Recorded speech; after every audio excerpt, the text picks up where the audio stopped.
Okay, so here's the last idea from 11.2, and we're going to do is go back and do some function work in conjunction with our good old x equals negative b plus or minus the square root of b squared minus 4ac equals 2a. Now recall, the only way that we pull this formula out is if we're solving something of the form, dang, I keep doing that, all right, ax squared plus bx plus c equals 0.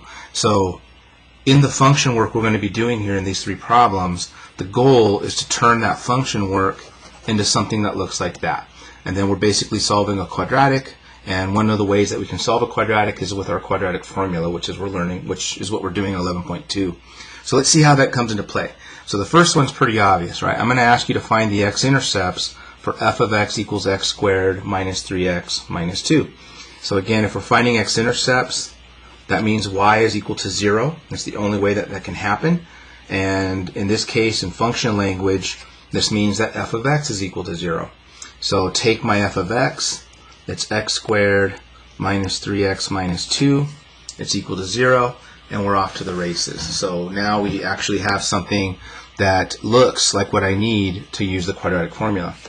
And we would need it here, right? Because it actually doesn't factor.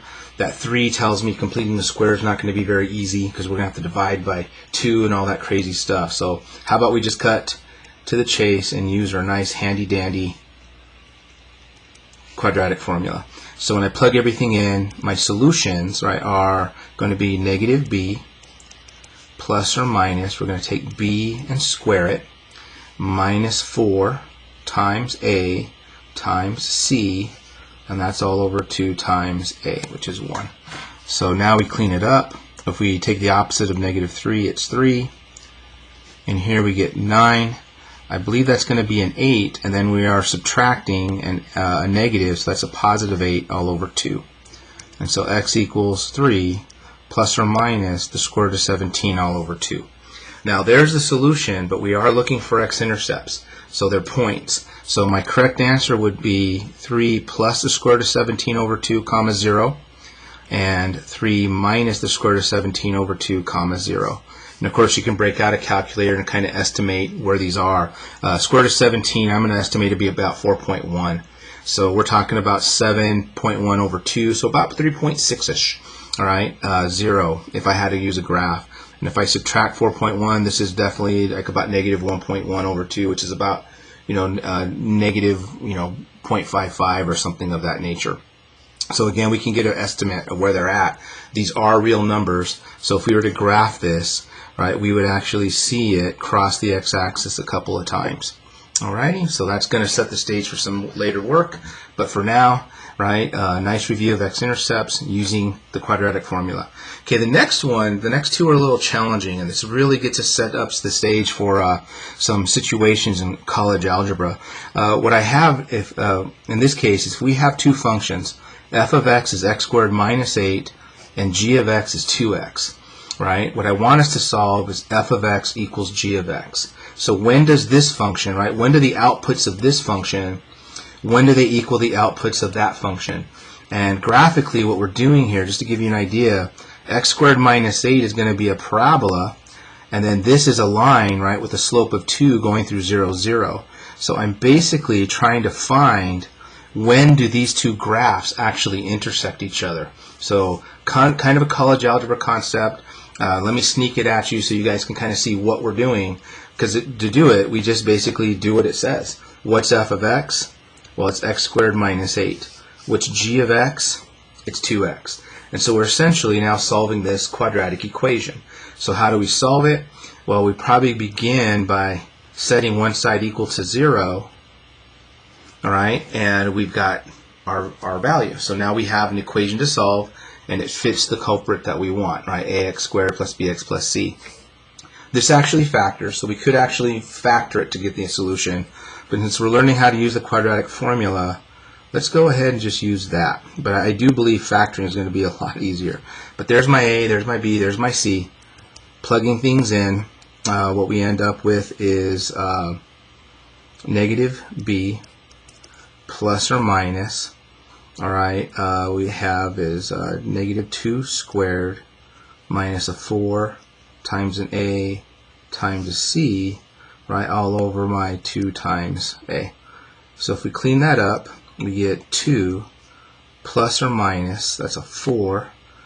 A minus and a minus makes that plus, and 4 times 8 makes it 32 all over 2. So x is 2 plus or minus the square root of 36 all over 2. So x is 2 plus or minus 6 over 2. And so one of our answers is 2 plus 6 over 2. That's going to be 6. And the other answer will be 2 minus 6 over 2. Negative 4 over 2, that's going to give us negative 2. So negative 2 and 6. So when x is negative 2 and when x is 6, that's when both graphs are actually crossing each other. Their outputs are the same. As a matter of fact, we can even see what their outputs at 6. This output is 12, so that one will probably be 12. Here at negative 2, this output's negative 4. That one will also be negative 4. So the outputs match up at those two inputs. Pretty important calculus concept as well. So there's your first glimpse at that. It comes down to solving a quadratic, which in this case we did with the quadratic formula. Last one, similar, just a little bit more going on. Now my function is, my f is 3x squared minus x minus 4, and g of x is x squared plus x plus 1.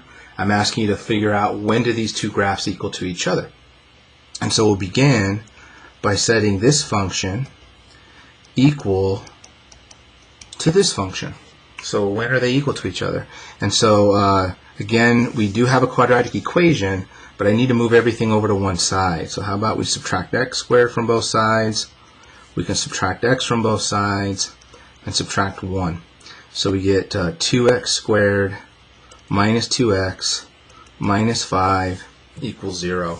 And this one actually doesn't factor very well, right? 2 times negative 5 is negative 10, and UACers can realize that doesn't factor. So we're left with no choice but to complete the square or use the quadratic formula. Of course, we'll use the quadratic formula because that's what we're learning. So there's my values. So plugging them in, we get negative 2 plus negative 2 squared minus a 4 times a times a c. And so this gives us all over 2 times 2. So we get 2 plus or minus, negative 2 squared is 4. We're subtracting a negative, so we get a plus, and 4 times 5 is 20. Alright, all over 4. And so x equals 2 plus or minus the square root of 24 all over 4.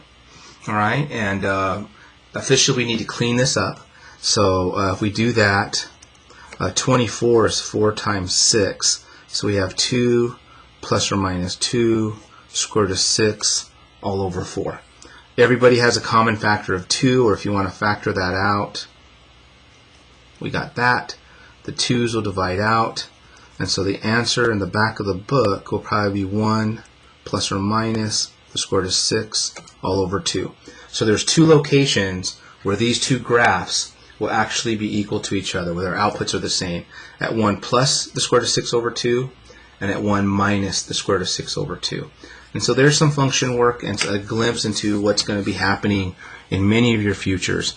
Right? That wraps up 11.2. So we now have several ways to solve a quadratic. We can factor it, square root property, complete the square, or we could use the quadratic formula. So a lot of good stuff there. We're now going to turn to graphing, and that'll be coming up into our next week and our last round of Chapter 11 material. All right, see you guys then. Again, if you need help, please request a Google Meet time, throw me an email, post your questions on Canvas. A lot of help's out there. Just keep reaching out for it.